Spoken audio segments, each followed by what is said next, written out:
Assalamualaikum warahmatullahi wabarakatuh. Waalaikumsalam warahmatullahi wabarakatuh. Apa kabar pemirsa Banten TV? Senang sekali saya Lilik Huluwatunima bisa menjumpai Anda dalam program Forum Dialog bersama DPRD Provinsi Banten. Pemirsa, dalam upaya meningkatkan kesejahteraan masyarakat tentu perlu adanya dukungan peningkatan pembangunan karena secara langsung pembangunan dapat menyentuh masyarakat, baik pembangunan infrastruktur, kemudian politik, ekonomi, dan lain sebagainya. Dan Provinsi Banten pemirsa beberapa tahun terakhir ini diklaim terus berupaya meningkatkan pembangunan khususnya dalam bentuk fisik yang bisa dirasakan masyarakat pada umumnya. Dan berbicara terkait upaya peningkatan pembangunan untuk mendorong kesejahteraan masyarakat, di studio sudah hadir sejumlah narasumber. Kita langsung sapa saja anggota Komisi 4 DPRD Provinsi Banten, Bapak Haji Juheni M. Rois LC MPD. Assalamualaikum Pak. Waalaikumsalam warahmatullahi wabarakatuh. Apa kabar Pak? Alhamdulillah. Alhamdulillah baik ya. Baik, kemudian juga di studio sudah hadir Sekretaris Dinas Perumahan Rakyat dan Kawasan Permukiman atau Dinas Perkim, Ibu Insinyur Tias Utami Amalia MM. Assalamualaikum Bu. Assalamualaikum warahmatullahi wabarakatuh. Apa kabar Bu Sekdis? Alhamdulillah. Alhamdulillah. Sehat selalu tentu saja ya.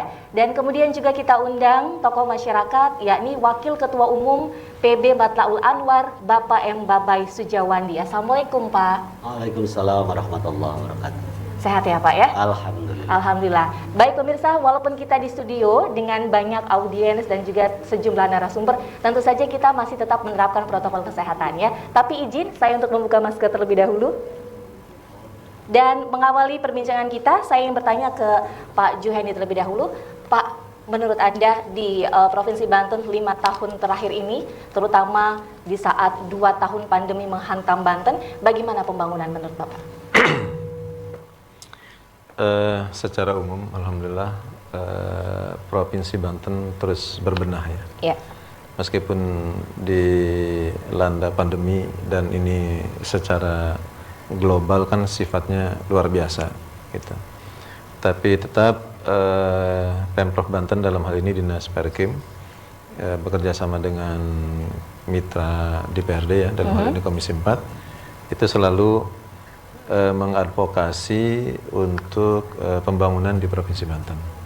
Ya tentunya yang terkait dengan pemukiman, Bu Tias ya. Kita juga mengapresiasi luar biasa Perkim ini program-programnya juga banyak yang menyentuh masyarakat. Oke, dan apakah memang sudah banyak dirasakan juga oleh masyarakat selama 5 tahun terakhir ini Pak? Atau mungkin adakah pembangunan yang menonjol yang langsung dirasakan oleh masyarakat? Mungkin kalau saya tidak 5 tahun ya, karena saya di DPRD Provinsi Banten kan 2019. 2019, baik. Artinya 3 tahun terakhir. 3 tahun terakhir. Oke, jadi sangat dibutuhkan ya. Ada program yang sifatnya sangat dibutuhkan oleh masyarakat. Namun ini perlu peningkatan rupanya. Kayak rumah tidak layak huni misalnya, gitu. Datanya memang sangat besar di Provinsi Banten. Ada 150.000 lebih, 152.000 lebih rumah tidak layak huni. Memang di daerah Pandeglang dan Lebak yang sangat dominan. Juga misalnya Pemprov membantu pemerintah kabupaten dan kota. Ya. Yaitu dengan perbaikan jalan kumuh ya, yang itu mungkin menjadi kewenangan kota tapi kita bantu. Jalan lingkungan gitu ya, terus drainase gitu, itu juga banyak dirasakan oleh masyarakat. Artinya memang sudah banyak sekali dan bisa diapresiasi begitu ya Pak ya? Iya luar biasa. Kita ke masyarakat waktu reses tuh kan yang ditanya, Pak Dewan ini gimana jalan kita? Gitu. Makanya itu sangat membantu kita untuk menjawab. Jadi terima kasih ke Dinas Perkim. Sebagai kepanjangan tangan dari masyarakat tentu menyampaikan aspirasi masyarakat begitu. Saya ke Bu Sekdis. Bu, tadi disebutkan memang sudah begitu banyak pembangunan yang langsung dirasakan oleh masyarakat, jalan, RTLH dan lain sebagainya. Artinya memang selama pandemi menghantam Provinsi Banten 2 tahun terakhir ini, pembangunan tetap berlangsung di Provinsi Banten ya Bu ya. Seperti apa programnya? Ya, baik. Selama masa pandemi 2020 ya, 2021 alhamdulillah dari kami Dinas Perkim yang mengampu program untuk perumahan dan kawasan permukiman, termasuk infrastruktur bangunan gedung ya, masih tetap melaksanakan program-program prioritas kami. Dan di 2022 ini kita melanjutkan apa yang sudah menjadi program di dalam RPJMD ya, dan juga Renstra Dinas Perkim, khususnya untuk penanganan kawasan permukiman kumuh ya, salah satunya tadi terkait dengan rumah tidak layak huni dan infrastruktur dasar permukiman lainnya seperti jalan lingkungan, drainase, air minum ya, dan juga limbah ya atau sanitasi ya masyarakat. Dan juga kita juga melakukan program perbaikan penataan rumah ya, atau perbaikan rumah untuk korban bencana khususnya, yang merupakan standar pelayanan minimal ya bidang urusan perumahan dan kawasan permukiman. Ini kita bersama-sama berkolaborasi baik dengan kabupaten, kota dan juga pusat untuk menangani rumah-rumah yang terdampak bencana seperti itu. Boleh disebutkan Bu, yang paling menjadi prioritas di program tahun 2022 ini apa sih? Iya, dari dua hal itu menjadi salah satu prioritas kami untuk program PKP-nya. Ya seperti itu. Jadi tadi kaitan dengan penataan kawasan kumuh dengan infrastruktur dasarnya dan untuk rumah korban bencana. Karena berapa tahun belakangan ini Banten banyak dilanda bencana ya. Inilah yang kemudian perlu ditangani bersama, baik tadi pusat maupun provinsi dan kabupaten. Karena ada yang sifatnya memerlukan penanganan secara bertahap ya, jangka panjang, mulai dari penyiapan untuk dari awal dari pendataan sampai kemudian kita lakukan penyiapan nanti untuk relokasi sampai nanti kepada pembangunannya itu sendiri. Oke, bagaimana dengan RTLH yang tadi disebutkan di awal oleh Pak Juheni, juga ada jumlahnya mungkin sekitar 150.000 lebih di Provinsi Banten yang mungkin tersebar juga di sebagian banyak kabupaten kota. Lalu penanganannya seperti apa? Tentu ini bukan hanya Dinas Perkim saja begitu Bu. Baik, iya. Seperti tadi juga sudah Bapak sampaikan ya, ini memang harus kita melakukan kolaborasi bersama-sama. Tidak saja dari unsur pemerintah ya, pusat, provinsi dan kabupaten kota, kita juga coba menggalang kemitraan baik dengan akademisi, praktisi, kemudian juga dari media ya, termasuk ini di sini, dan juga masyarakat itu sendiri. Banyak sekali ya yang kita bisa coba nanti lakukan bersama-sama. Di masing-masing provinsi kita sudah ada namanya Pokja, PKP ya, perumahan dan kawasan permukiman, dan forum PKP-nya. Ini menjadi salah satu kemarin isu yang kita kita kemukakan, bagaimana istilahnya penanganan rumah khususnya bagi masyarakat yang miskin ya, dalam tanda petik ininya, kemudian tidak ada keberdayaan kemampuan untuk melakukan penyediaan rumahnya yang layak seperti itu. Melalui mekanisme apa dan melalui seperti apa yang bisa ini sedang kita coba terus ya, formulasikan kira-kira nanti bentuknya seperti apa. Ada melalui Basnas ya, mereka juga banyak programnya itu di situ. Ada juga melalui CSR lainnya nanti ya, istilahnya nanti masing-masingnya memiliki peran, mulai dari peran teknologinya misalnya, peran dari istilahnya pemberdayaan kepada masyarakat, ada juga nanti peran kepada pembiayaannya misalnya seperti itu. Oke, saya ke Pak Juheni lagi. Pak, kalau disebutkan sama Ibu Tias kan mungkin tidak semua ditangani oleh Dinas Perkim, artinya banyak lintas sektor di sini. Apa yang mungkin ingin berikan saran dari pihak Dewan atau Legislatif ini Pak? Jadi gini, catatan kita di 2019 ke 2020, RTLH itu lumayan banyak ya. Tapi kalau untuk 2022 ini sangat sedikit sekali Bu Tias ya, mungkin dikoreksi juga. Nah, contoh kita pada tanggal 1 Maret kemarin, kita kan dilanda musibah banjir yang luar biasa. Dan banyak sekali beberapa rumah warga yang hanyut, dan itu sudah menjadi kewajiban Pemprov untuk ya pemerintah lah ya, baik Pemprov maupun kota. Dan kita sudah juga melakukan semacam rapat koordinasi dengan DPRD, dengan Komisi 4, dengan Perkim Kabupaten, Perkim Kota maksud saya, dan Perkim Provinsi. Nah, itu dihasilkan ada data sekitar 47 rumah warga terdampak musibah banjir. Yang apa namanya harus diperbaiki dan sudah disepakati harus diperbaiki oleh apa namanya Dinas Perkim Provinsi. Namun setelah kita evaluasi di lapangan itu punten Bu Tias cuma tolong di apa namanya dilihat lagi gitu ya. Apakah memang data sudah kita sepakati 47 itu memang sudah semuanya 47 atau mungkin ada yang tidak terlaksana ya. Karena menurut laporan dinas ada yang melaporkan ke saya bahwa itu tidak semua 47 itu ya. Sehingga masyarakat yang menjadi sasaran adalah anggota dewan lagi. Gitu. Jadi kita apresiasi Dinas Perkim, tapi juga hal-hal yang sifatnya sudah kita sepakati bersama untuk pembangunan rumah yang hanyut itu, yang 47 rumah. Mohon maaf kalau saya kurang tepat, sekitar 40-an sampai 47. Nah itu juga mungkin perlu apa namanya dievaluasi kembali. Kita kan dewan sifatnya pengawasan, jadi tidak diawasi juga masyarakat yang laporan. Pak, ini saya katanya mau dapat tapi ternyata enggak, gitu. Udah, yang jadi sasaran adalah anggota dewan lagi. Oke, artinya datanya memang masih Bang Siur belum pasti 47 tadi Pak ya? Itu sudah kesepakatan. Dinas Perkim Provinsi dan Dinas Perkim Kota ya, gitu.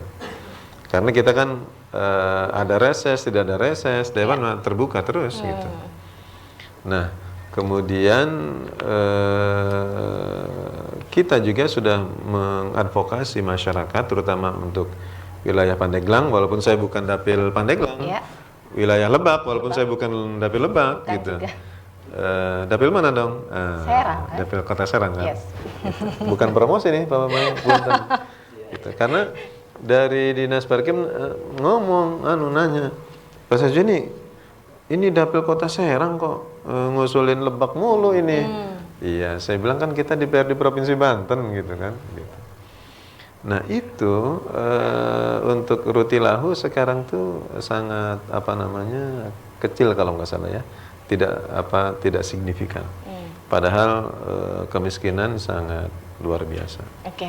Gitu. Sangat kecil begitu ya. Iya, persentasinya. Kalau dari 152, Lebak Pandeglang kurang lebih 62.000. Berapa sih yang ditangani gitu oleh provinsi? Baik, saya mau ke Pak Babay. Pak, kalau tadi Pak Dewan menyebutkan mungkin gerak cepatnya masih kurang begitu ya Pak ya untuk penanganan khususnya pembangunan di RTLH ini. Menurut Bapak seperti apa? Baik, Assalamualaikum warahmatullahi wabarakatuh. Waalaikumsalam.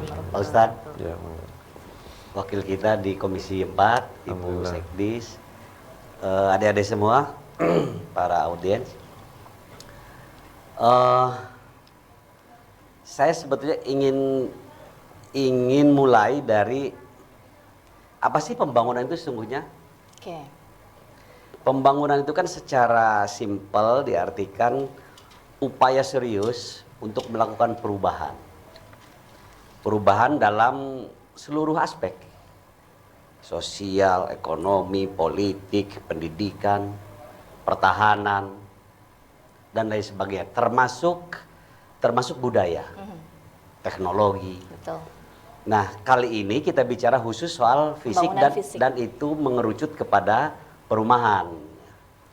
Kalau pertanyaannya apakah gerakan yang dilakukan dalam hal ini oleh Provinsi Banten khususnya Dinas Perumahan, apakah sudah gerakannya cepat atau tidak? Saya kira cukup lumayan.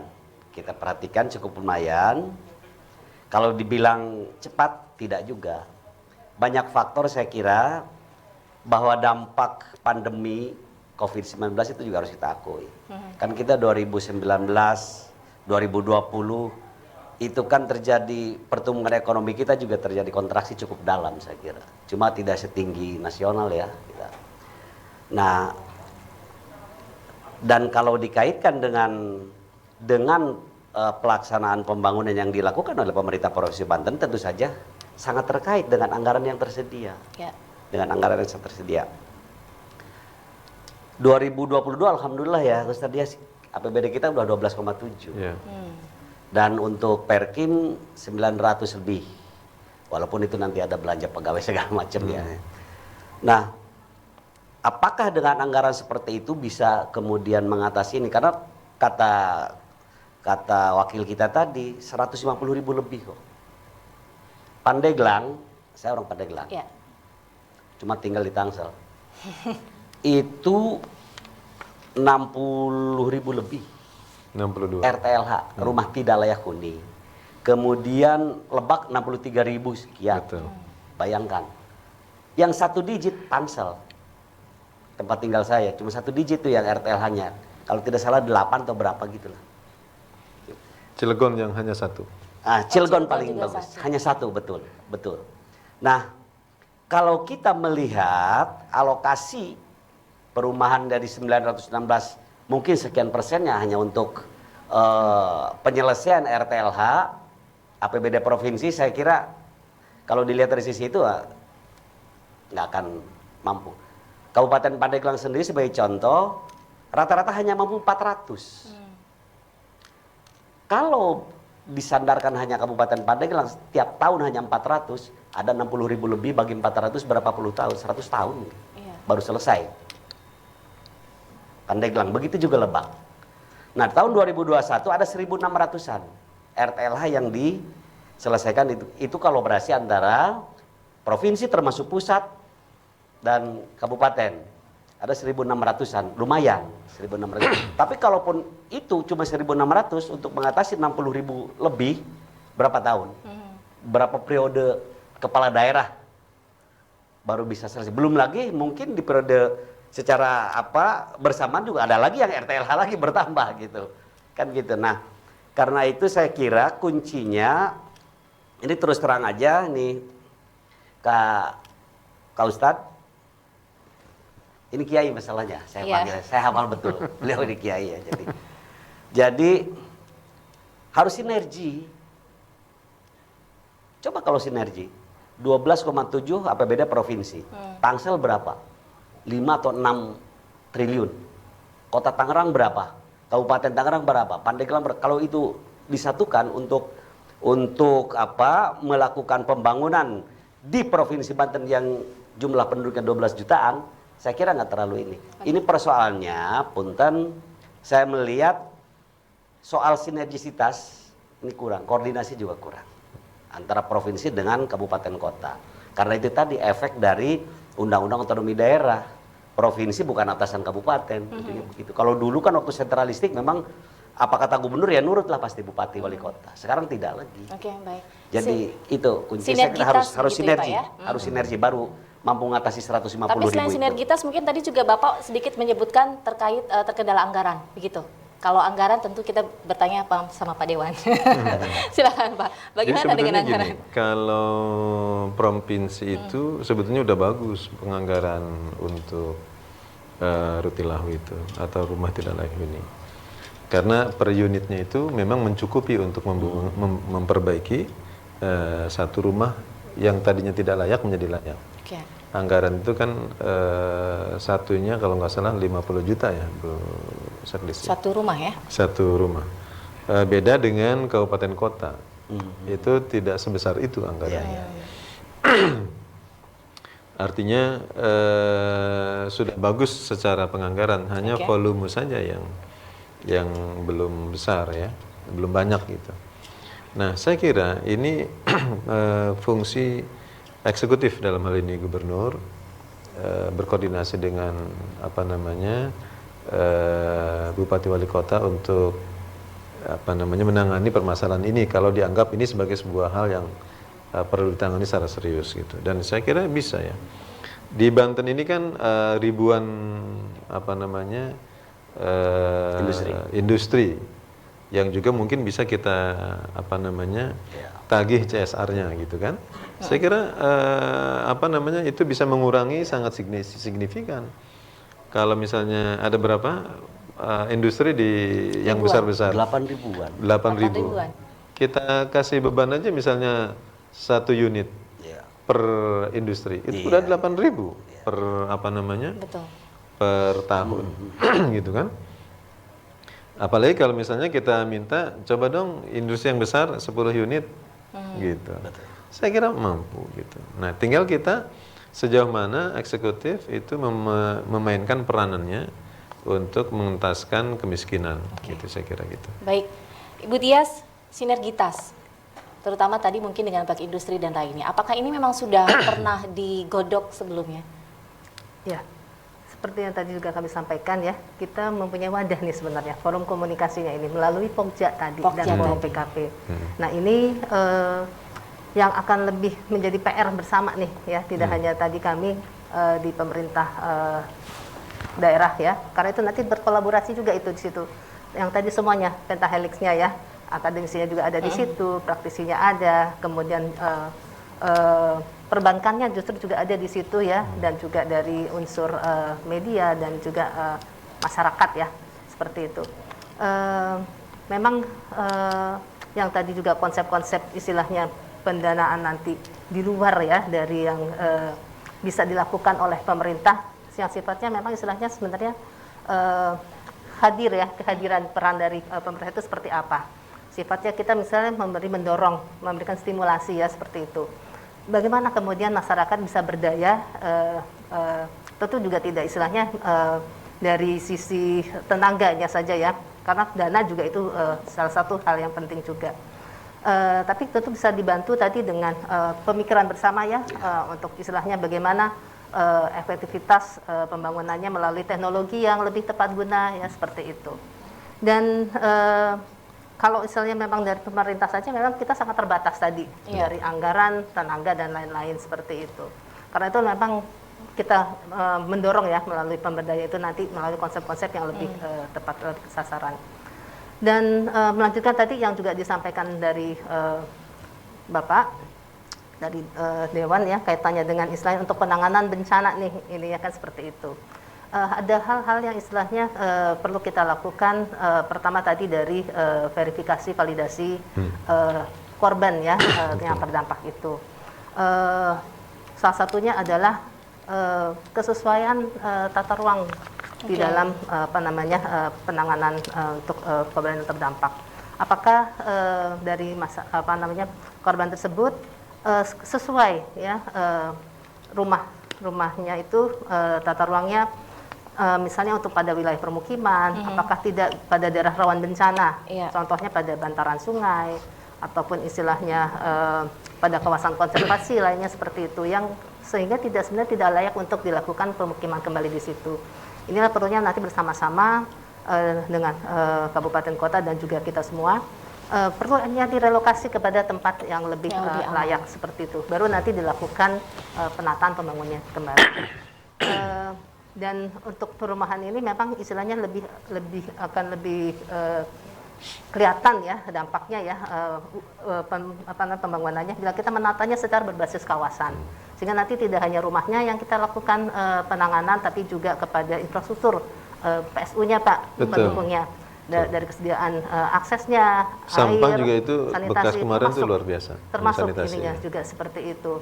Dan kemudian kalau tadi berbasis kawasan atau berbasis komunitas ya seperti itu, fungsi peran ekonomi masyarakat itu juga bisa tergali di situ, sehingga misalnya memiliki misalnya suatu keahlian produk makanan olahan lah misalnya ya, atau apa, itu sarana pendukungnya bisa termasuk yang disediakan di sana, sehingga masyarakat lebih berdaya, tidak hanya dari fungsi permukimannya saja, tapi juga dari fungsi ekonominya. Banyak daerah-daerah lain yang bisa kita ambil pelajaran ya. Nanti tidak hanya dampak ekonomi dari penataan rumahnya saja ya, tapi dampak dari ikutannya lagi juga banyak, seperti ke wisata ya, lebih ke mesejahterakan masyarakat. Iya, akhirnya ininya akhirnya kepada kesejahteraan masyarakat itu sendiri. Khusus yang rumah tadi bencana itu kira-kira progresnya akan berapa lama ya? Ya, sebenarnya kita ininya yang tadi kami sampaikan, setelah kami melakukan verifikasi, ternyata banyak sekali yang tidak sesuai dari tata ruang itu seperti itu, pada daerah zona atau rawan bencana seperti itu, sehingga ini yang harusnya diperlukan nanti relokasi. Nah, relokasi itu harus memerlukan dulu di lahan mana yang sesuai nanti untuk dilakukan penataan pembangunan bagi korban bencana itu. Oke, mungkin hal lain Bu terkait bukan hanya RTLH, tapi kan yang menjadi kewenangan Dinas Perkim juga adalah kawasan permukiman kumuh. Betul ya? Iya. Ya, di Provinsi Banten juga bahkan di ibu kota juga masih ada kawasan permukiman kumuh. Bagaimana penanganan dari Dinas Perkim terkait hal ini? Ya, yang dari tadi kami awal sampaikan itu di situ program penataan kawasan permukiman kumuh. Tidak hanya tadi infrastruktur untuk jalan, air, drainase dan sanitasi ya, atau limbah dan persampahan, rumah termasuk di situ. Rumah tidak layak huni ada di situ. Oke. Justru disinilah perlunya kolaborasi, sinergi dengan baik pusat maupun kabupaten kota. Karena kalau untuk penanganan kawasan kumuh berdasarkan ketentuan peraturan ya dari Undang-Undang 23 2014 dibatasi terhadap luasan kewenangan yang ditangani baik oleh kabupaten kota, provinsi maupun oleh pusat. Nah, kami bersama-sama dengan kabupaten kota sudah melakukan kesepakatan nanti istilahnya dari kewenangan yang ditangani oleh provinsi ya. Seperti apa nanti istilahnya penanganan itu bisa berkolaborasi dengan baik kabupaten kota maupun dengan pusat. Oke. Seperti itu. Baik, saya ke Pak Babay. Pak, Anda kan selaku tokoh masyarakat, begitu ya. Bagaimana sih apa yang dibutuhkan oleh masyarakat saat ini atau pembangunan fisik seperti apa yang mungkin amat dibutuhkan oleh masyarakat, terutama mungkin Bapak yang asli dari Pandeglang dan sekitarnya seperti apa? Kalau saya turun ke masyarakat, persoalan yang paling nampak adalah misalkan Pandeglang Lebak lah ya, karena kan terjadi disparitas antara utara selatan ya. Saya bicara selatan yang memang tertinggal. Infrastruktur jalan. Infrastruktur. Jalan lingkungan, terutama jalan-jalan yang kalau jalan yang di bawah kewenangan provinsi bagus. Itu harus kita akui. Misalkan dari Saketi ke Malingping, nah itu sudah mulus sekali, jadi kita bisa cepat. Terus dari Picung ke Munjul sampai Cikesik juga sudah bagus. Persoalannya adalah infrastruktur yang menjadi kewenangan kabupaten kota. Pandeglang itu 2021 masih ada 200 km jalan yang rusak. Bayangkan 200 km. Lebak juga begitu. Itu soal jalan ya. Belum lagi jalan desa. Ya alhamdulillah provinsi sudah ikut. Saya kira melalui perjuangan teman-teman yang di Dewan, saya kira ada bantuan-bantuan jalan poros desa misalkan, itu juga sangat membantu saya kira untuk kabupaten kota khususnya Pandeglang Lebak. Kemudian dari sisi sarana prasarana infrastruktur pertanian misalkan, irigasi kecil yang solokan-solokan di persawahan itu mungkin di atas 50% saya kira kondisinya sudah, sehingga produksi pertanian kita juga menurun. Padahal kalau dilihat dari RT RW Provinsi Banten, Pandeglang Lebak itu salah satu andalannya adalah pertanian agro.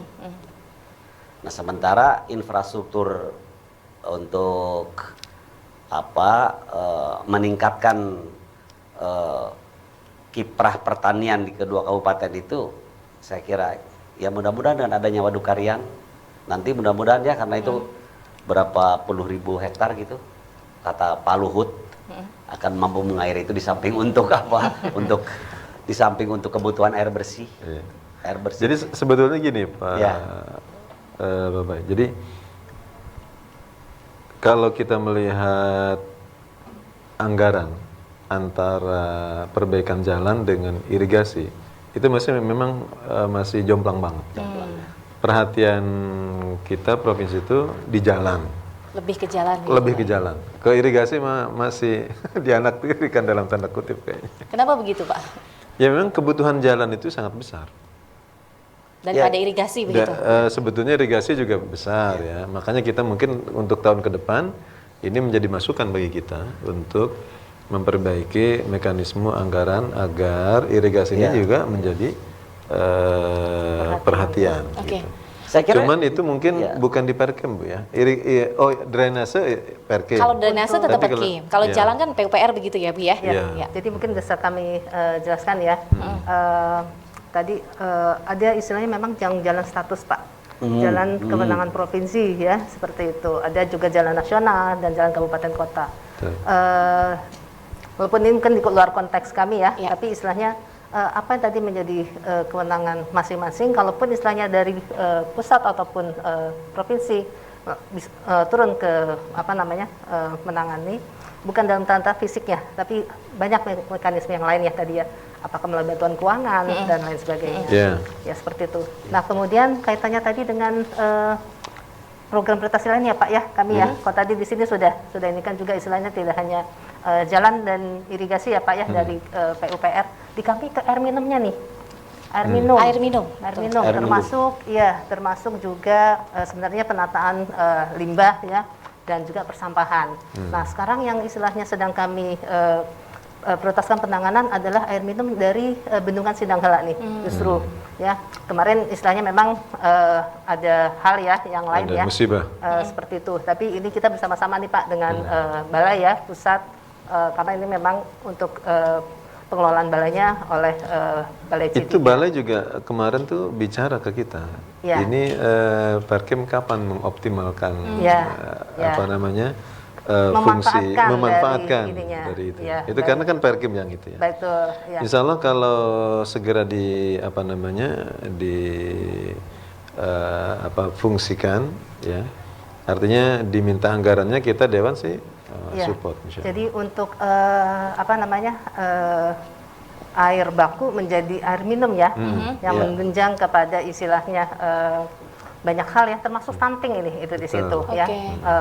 Kemudian istilahnya kesehatan masyarakat ya Iya. terhadap apa namanya diare dan lain sebagainya. Inilah pentingnya melalui air bersih. nanti air bersih berpipaan lah dari bendungan seperti itu. Saat ini dari untuk Sidanghala dari Dinas Perkim sudah melakukan pembangunan untuk instalasi pengolahannya, Fisiknya. WTP-nya ya, water treatment plant-nya dan juga intake-nya. Tetapi air bersih itu bisa dimanfaatkan sampai ke masyarakat. Ini nanti bersama-sama Pak dengan PDAM-nya kabupaten. Sebelum itu masih panjang nih jalur pipa distribusinya, karena nanti dari wilayah Padari, apa namanya Kota di Padarin ini ya di Sidanghala ya, Padarincang nanti ya, nanti sampai ke wilayah Pulau Merak di wilayah Cilegon. Kita beri kesempatan untuk audiens yang ingin bertanya, boleh dimulai dari yang terdepan, silahkan. Assalamualaikum warahmatullahi wabarakatuh. Waalaikumsalam warahmatullahi wabarakatuh. Nama saya Tubagus Supandi Udayana. Izin bertanya, bagaimana terkait data jumlah RTLH yang mungkin tiap tahun berubah angkanya? Bagaimana respon cepat dari pihak terkait agar permasalahan RLTH segera diatasi? Terima kasih. Wassalamualaikum warahmatullahi wabarakatuh. Waalaikumsalam warahmatullahi wabarakatuh. Boleh kita kasih kesempatan yang lain terlebih dahulu, silahkan. Assalamualaikum warahmatullahi wabarakatuh. Waalaikumsalam warahmatullahi wabarakatuh. Saya Rifanda, izin bertanya ini mengenai pembangunan di Provinsi Banten. Provinsi Banten sebagai daerah penyangga ibu kota, namun kesenjangan pembangunan masih sering terjadi. Bagaimana agar Provinsi Banten dapat mencapai pembangunan yang merata? Sekian, terima kasih. Baik, terakhir mungkin silahkan. Assalamualaikum warahmatullahi wabarakatuh. Waalaikumsalam warahmatullahi wabarakatuh. Nama saya Nasya Hamida, izin bertanya. Seperti yang kita ketahui, pembangunan fisik di Provinsi Banten bisa dilihat secara kasat mata. Namun tidak semua dapat dirasakan oleh masyarakat. Seperti kemegahan Stadion BIS, yang notabene seharusnya bisa memberdayakan untuk masyarakat sekitar. Bagaimana agar masyarakat juga bisa turut meningkatkan kesejahteraannya dengan adanya BIS ini? Terima kasih. Wassalamualaikum warahmatullahi wabarakatuh. Waalaikumsalam warahmatullahi wabarakatuh. Mungkin maksudnya BIS begitu ya, Ya, Banten Banten International International Stadium. Stadium. Baik, pertanyaan pertama dari yang terdepan tadi saya lupa namanya terkait RTLH. Mungkin dari Ibu Sekdis dijawab terlebih dahulu, walaupun tadi sudah menjelaskan secara gamblang. Mungkin lebih ke targetnya tiap tahun tuh berapa sebenarnya yang harus terentaskan oleh Dinas Perkim? Iya, baik, terima kasih dari rekan-rekan adik mahasiswa ya, yang di sini yang tadi sudah menyampaikan pertanyaan ataupun saya menanggapi dari apa yang tadi kami sampaikan terkait dengan data khususnya RTLH. Ini merupakan masalah yang cukup klasik ya, tapi krusial ini di sininya ya. Inilah perlunya adanya kesamaan mindset ya, kita dalam juga istilahnya kesamaan indikator dalam merumuskan data apa saja yang sebenarnya dibutuhkan atau menjadi kondisi permasalahan di masyarakat. Kemudian ada juga batasan timeline di dalam kita melakukan pendataan itu, karena data ini akan bergerak terus. Ya, karena itu setiap tahunnya perlu dilakukan update, konsolidasi data bersama, tidak hanya dari istilahnya internal ya di provinsi, tapi juga kabupaten, kota dan pusat. Nah, dari data-data itu kemudian perlu dilakukan verifikasi dan validasi, mana kemudian menjadi prioritas penanganan, ketersediaan anggaran dan lain sebagainya. Itulah kemudian yang yang bisa dilakukan secara lebih tepat sasaran untuk dilakukan. Karena dari data itu tadi sampai kepada pelaksanaannya tentu membutuhkan proses tadi. Ada proses perencanaannya, ada proses survei melihat ke lokasi fisiknya, ada kriteria-kriteria lain yang perlu juga dilakukan pematangannya. Kira-kira seperti itu. Oke. Mungkin nggak sih Bu, tiap tahunnya ada yang bertambah RTH itu? Justru itu. Sangat mungkin. Sangat bergerak terus ininya ya. Apalagi misalnya dengan kondisi pandemi contohnya. Kondisi bencana itu akan menambah masyarakat yang terdampak, akan menambah tadi jumlah rumah tidak layak huni yang perlu ditangani. Oke, Kira-kira baik. seperti itu. Mungkin Pak Juhani ingin sedikit berkomentar Ya, terkait jadi RTH. permasalahan yang sering terjadi di lapangan itu adalah terkait dengan persyaratan rumah tidak layak huni yang Kriteria harus, begitu, Pak, ya? kriterianya. Contohnya gini, memang itu rumah harus dibangun, tapi ternyata tanahnya bukan milik dia. Nah, itu kan permasalahan. Betul. Sehingga yang tadinya kita akan sudah kita programkan, sudah kita survei, sudah kita pas dilihat di lapangan ternyata itu bukan tanah dia gitu. Nah, padahal dari kita dinas itu sudah melonggarkan dalam hal persyaratan. Misalnya cukup keterangan dari kelurahan bahwa itu adalah pemiliknya. Tidak harus sertifikat atau AJB atau yang lain gitu. Nah, itu pun juga masih terkendala di lapangan gitu ya. Ya. Jadi ya seperti itu. Nah, yang ingin saya sampaikan terkait dengan rumah tidak layak huni yang begitu besar,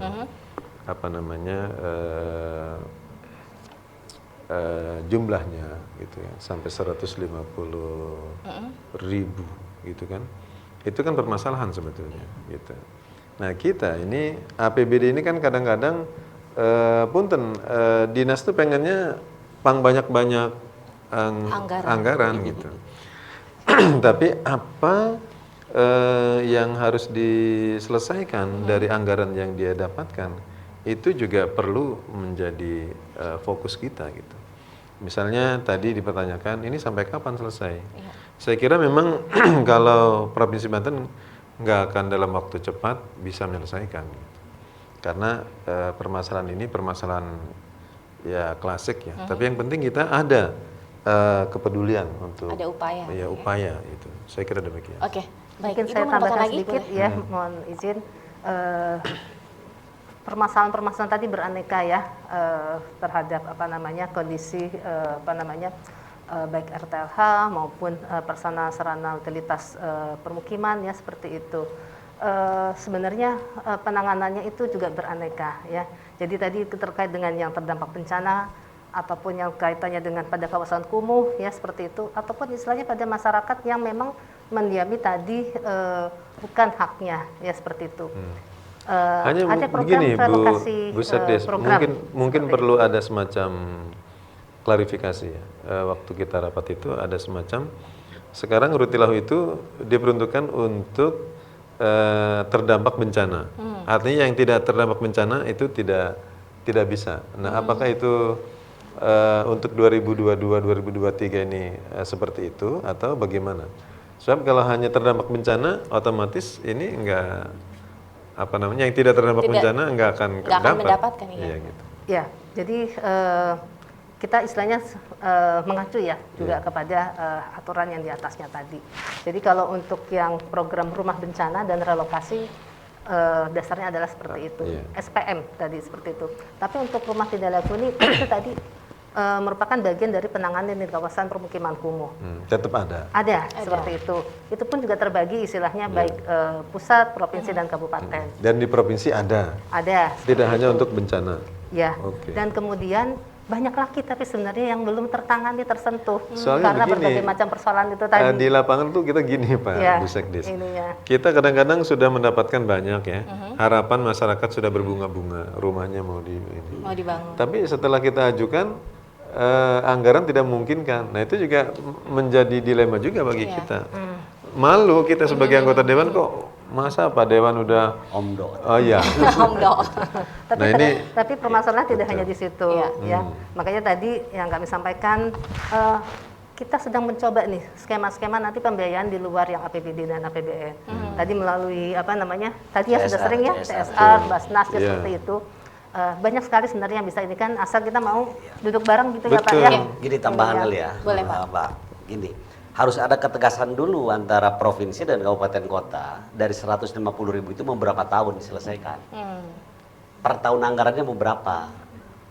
Kalau hanya 5.000, berarti 150.000 bagi 5.000 berapa puluh tahun? Ya.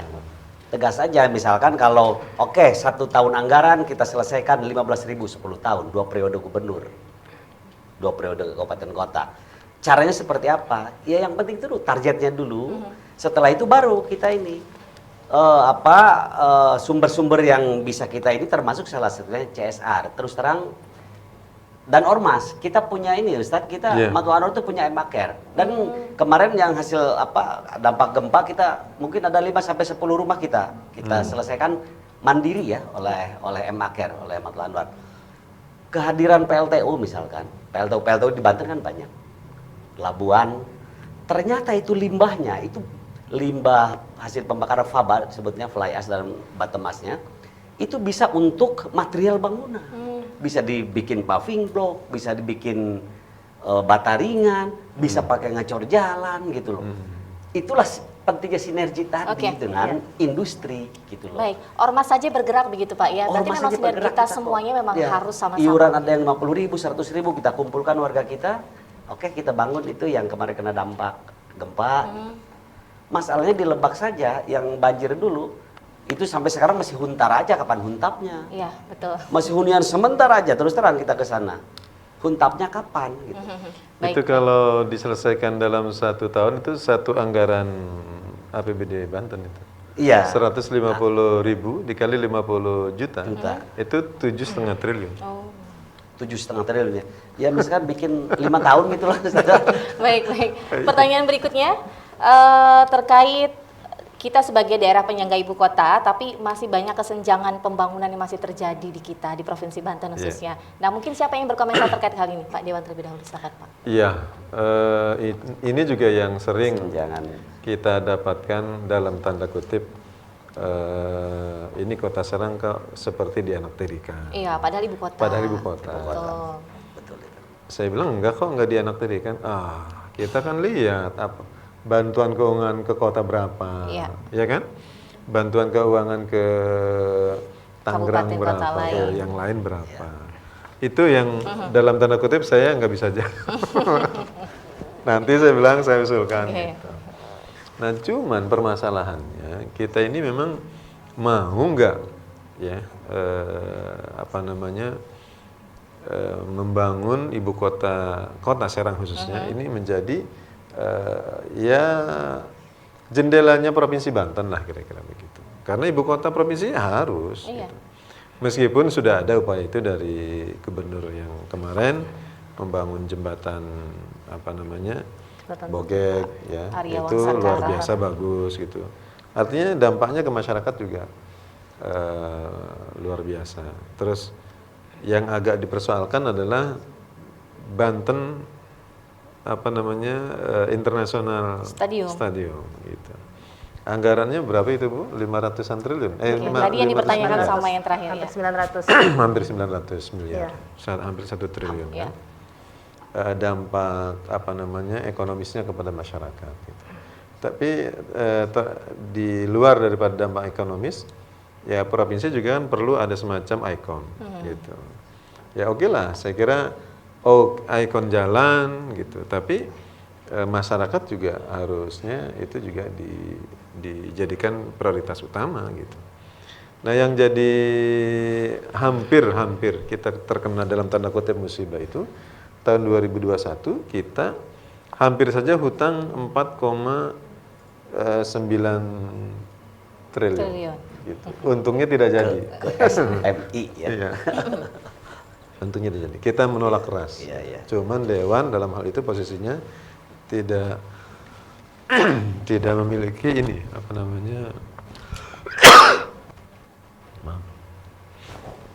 Silakan Pak.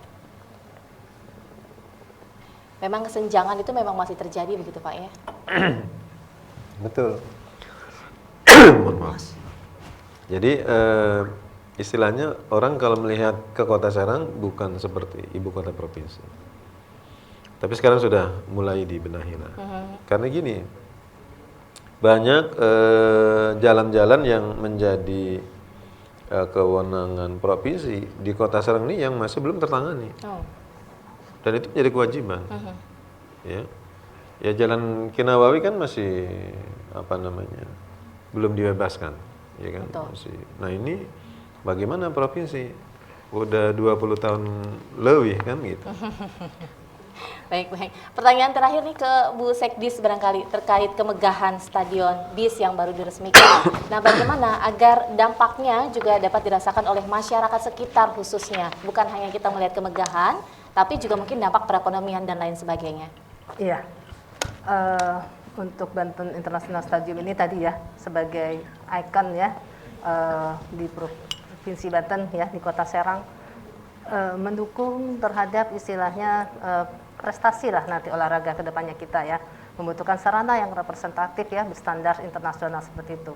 Dan nanti kedepannya tidak hanya event-event olahraga saja ya, tapi juga banyak nanti bisa juga yang dapat memanfaatkan di situ seperti kegiatan seni budaya ya, perdagangan dan lainnya seperti itu. Karena nanti UMKM mungkin. Ya, karena pariwisata, karena nanti di kawasan sport center itu tidak hanya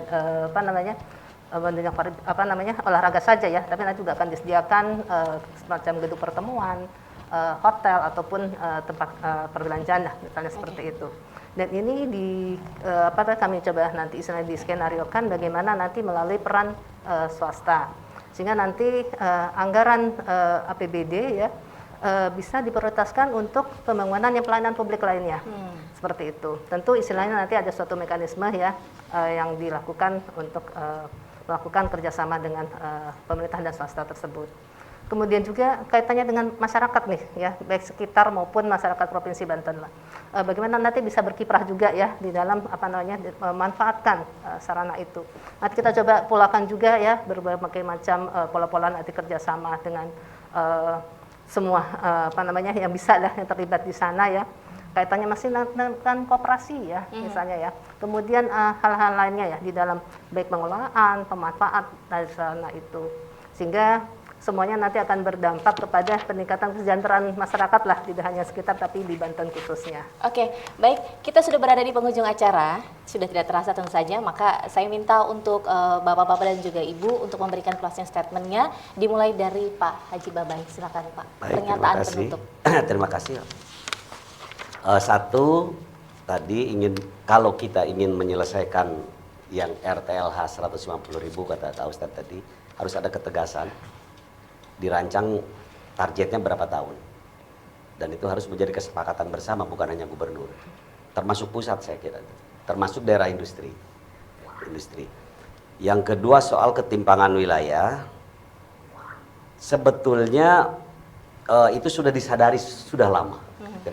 Makanya di Perda tentang revisi RT/RW provinsi itu udah pendekatannya dilakukan melalui pendekatan kewilayahan.